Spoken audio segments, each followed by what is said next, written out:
Today I want to talk to you about a smart lock that uses facial recognition to unlock it. It is the world's first retrofit designed smart lock with 3D face unlock. And if you're not familiar with a retrofit design, you don't have to change out your existing lock. So no rekeying, no changing the look. So if you have a nice handle and lock combo, all that stuff stays the same. Instead, you remove the handle on the inside of the door, put this in its place. Now you have a lock to unlock it. This is perfect for renters because you don't need to drill any holes or mount anything, and you can easily remove it. This is the keypad that will scan your face to unlock the door. Plus you have pins, fingerprint sensor, and many other options to open it. I'll show you what all it can do and we'll see it in action. Today's video is sponsored by SwitchBot. They did send this over for me to check out. If you know my channel, you know I've been using SwitchBot devices for a while. Every morning my curtains open up automatically, then close at night. At 8:30 in the morning, my mini robot vacuum runs and is done a great job. I'll put links to the Lock Ultra combo and some of their other devices in the description, so definitely go check them out. I think a smart lock is a must-have these days. It's nice to not have to rely on keys, and it makes it easy for the whole family. My family has been loving using fingerprint sensors with smart locks, but now they get to just use their face, so even less work for them. Now the SwitchBot lock combo comes with the lock itself and everything you need to mount it. It comes with the Keypad Vision, which has 18 different ways to unlock it. And it comes with the Hub Mini that allows you to connect this up with Smart Assistants and the cloud. With this being a Matter hub, you can use it with any of the Smart Assistants, which I love that I can bring this into Apple Home. I have a Hub Mini that has my vacuum, curtain openers, blinds, coffee maker, and other items that are able to be used within Apple Home because of this. Now the lock itself, it is available in black or silver. What's unique about this magnetic cover that comes off, you can put one of the 3 different wood patterns on top of it to help it blend into your door better. When it comes to the performance of the lock, some of the upgrades with this is that it'll unlock 122% faster than the Lock Pro. So twice as fast as the previous version. The lock is also more powerful. It has 10.5% stronger torque. So if you have a tough lock to turn, this is a better option for you. When it comes to the noise of the lock unlocking, SwitchBot says it comes in under 20 decibels. It really is not that loud. This lock works with 99% of standard locks. It works with US deadbolts, EU profile locks, UK oval, Swiss round, night latch, and even rare locks like the Mortise and Jimmy Proof. With those, you're going to need to get an additional kit to make it work. Even though this works with almost every lock, definitely go to SwitchBot's website and check their compatibility page. I'll put a link to that too. The installation process is easy. SwitchBot has everything you need in the box, including a piece of tape that is used to hold your existing lock in place while you remove the handle. So you start off, you put the tape on the door to hold the lock in place. You remove your existing handle. You replace that with the bracket that this is going to attach to. Once you have the bracket mounted, you find the right adapter for your lock. And on that bracket, there's 2 posts. You slide this right over those 2 posts. And what's nice is no tools are needed. There's actually a little switch here that you slide that locks it into place. That's how I was able to easily remove this to show you guys. Once you have this mounted though on your door, it does come with a battery. This battery will last you up to 12 months. It also has another backup battery in here, and this backup battery will open the door between 500 to 1,000 times. If both batteries are dead, it will use whatever power is left, that bare minimum power, to be able to unlock it up to 5 more times. So you're pretty much covered when it comes to power. There is a light ring here that will light up and let you know that the battery is low. This is a rechargeable battery, so you can pop this out, recharge it, and you'll still be able to unlock it because of that backup battery. It's great great that you can still use your lock while you're charging this. After you have it mounted, you got it turned on, you got the batteries, you put the little magnetic cover back on. And if you want, you pick one of the 3 colors to use with it. The total installation time for this is about 10 to 15 minutes. Definitely make sure to stay to the end. I want to show you some of the ways you can unlock the lock. I'll show you the facial recognition and my experience using it. After you have the lock installed, the next step is the keypad.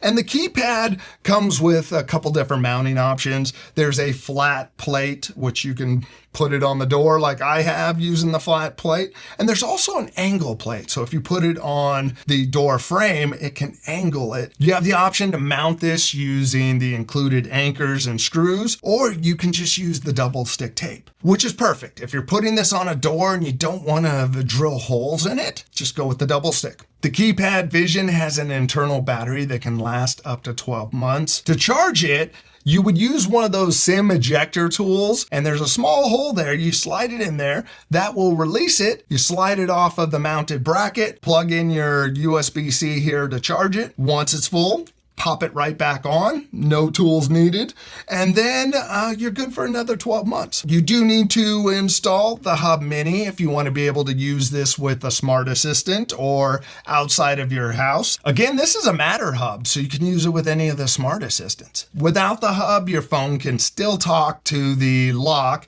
You just won't be able to access it from any of your smart assistants. Now let's talk through your different locking and unlocking options. This has what SwitchBot calls fast unlock. What that means is the keypad and the lock are always connected using Bluetooth. In using this, I haven't noticed any real delays between the keypad and the lock. I expected it to be slower because it isn't hardwired, and I was pleasantly surprised how quick it unlocks. Now, the facial recognition can pick up your face within 1 second. The way it works, it's really similar to an iPhone and Face ID. It has an infrared emitter that projects 30,000 dots out there to map your face, so you get a 3D image. With that, you can't use a photo because it doesn't have the depth that it needs. So you can't fake it, put a photo up and unlock the door. It has to be a real face. SwitchBot says that the 3D facial recognition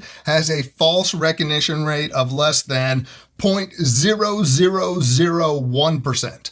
So 99.9% of the time it will identify you, even with different styles and makeup. Stay tuned. I'm going to share with you my experience, how well it's done picking up my face, and the pros and cons of it. On the keypad, there's actually a speaker on it. And that speaker, as you push the lock button, you'll hear it tell you the door is locked. Or if you're using the facial recognition, if you're not close enough for it to read your face, it'll say move closer. Please step a little closer to the device. Now, you do need to get it mounted right, and that can be tricky if you have shorter kids, because you need this high enough to catch adult faces. The optimal height to mount it is between 1.2 to 2 meters, and that's about 4 to 6.5 feet.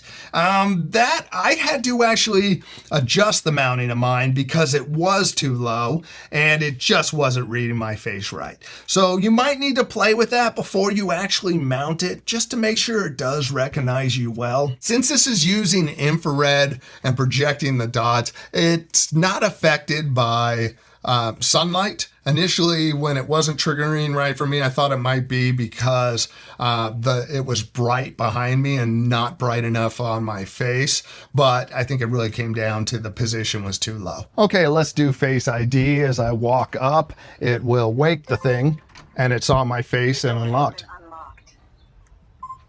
Okay, I'm walking up to the door now. I'm kind of far away. Right now, it's blinking white, so it picked up that I'm coming up to it. I'm about 5 feet away, so it's not doing anything. But if I get close enough, it unlocks like that. Now, the problem I've had with this, I've noticed, is two things: is if you don't get the height right, and it doesn't seem to react instantly. So if I just lock it Door has been locked. right now and I stand here, it's not going to want to unlock. It has to pick you up from a distance before it tries to unlock. So let's say I'm coming home, I'm walking up to it at about 8 feet. It's going to start recognizing motion. It's blinking white. I'm going to hang back. Step a little closer to the device. It's letting me know because I intentionally hung back so that I would be outside of the range. Now that I'm within the range, it opens. Unlocked. Now, another way to unlock it is using the keypad. You can program up temporary codes or permanent codes. And to enter a code, you type the code, press the check mark, and it unlocks. When you walk out of the house, you want to lock the door, you can just push the little lock button on it. Your door has been locked. One of my kids' favorite ways to unlock a smart lock is the fingerprint sensor. No pins to remember. It's just keep your thumb and put it on there and you're good to go. You can also unlock this using NFC tags. And this is one of the things I liked when I saw it. This is the SwitchBot wallet finder. It is like an AirTag. This can be paired with Apple Find Mine, and that's how I have mine set up. So it's basically acting like an AirTag. It is also an NFC card, so I can just pull this out of my wallet, hold it in front of the keypad, and it unlocks the door. You can also use the included NFC card. I just thought this was pretty cool because I have two of these, one in my wallet and one in my backpack. So I have backup keys just in case my face is destroyed and I can't remember a pin or my fingerprint sensor. I'm covered. I think I got bigger problems than getting in if that's the case. Next, you can also take advantage of auto unlocking. And that's one of the features that's been missing from a lot of locks. With this, you can use geofencing. So if you're within a certain distance of the lock, it will know to unlock for you. Some of the other ways you can control the lock is using the app, using a voice assistant. A cool one is SwitchBot has a video doorbell coming out that you can link them together. So if it recognizes you, it can open it for you. For privacy and security, all the fingerprint scans and your face scans, all that stuff is held locally, which is good. You don't want all that going to the cloud. Now, one locking and unlocking option that this doesn't have is Apple's Home Key. That's one I like to have so that I can just use my watch or use my phone. Now, since this lock works with all the smart assistants, you can write it into scenes and automations. One automation I have is a good night automation that at 11 o'clock, it will turn off all the lights and it will make sure that the door is locked. Another good option for an automation is having it turn on some lights for you when you unlock the door. Really, you can get creative. Having facial recognition is great to have another way to unlock your door. It's just facial recognition can be a little finicky compared to a PIN, which is consistent, or a fingerprint. My experience using the facial recognition is you do have to get kind of close to it. I mean, since it's kind of similar to the iPhone and projecting that infrared, like your phone, if you use face unlock on an iPhone, you can't have it way over here and expect it to get the readings it needs. So you have to be within that right zone. There is some sensitivity settings for like motion to detect you coming up to the door, but I think I was just kind of surprised how close you had to get to the thing. I would love to be 4 feet away from it and have it trigger. If you're too close to it, and this is what I experienced before, if it was too low and I'm too close to it within that range, the infrared emitter isn't going to get my face. There's no angle to mount it to kind of shoot up. Just something to think about. If you get this lock and it's not triggering the way you want, definitely pay attention to the height and how close you are to the door. Now, if you'd like to learn more about the SwitchBot Lock Ultra and the Keypad Vision combo, I'll put links in the description. They also have another combo that uses the Keypad Touch. And with the Keypad Touch, it doesn't have the facial recognition, but you still have the fingerprint sensor and the pins on there. So if you'd like to learn about either of these or some of their other products, check out the links in the description. What do you think about this kind of lock and using facial recognition to unlock your door? Is that something you're into or not? Let us know in the comments section. Now, if you made it this far and you haven't, please consider subscribing. Check out the next video. If you can, give it a like. This one a like. It definitely helps out. Thanks for watching. Bye.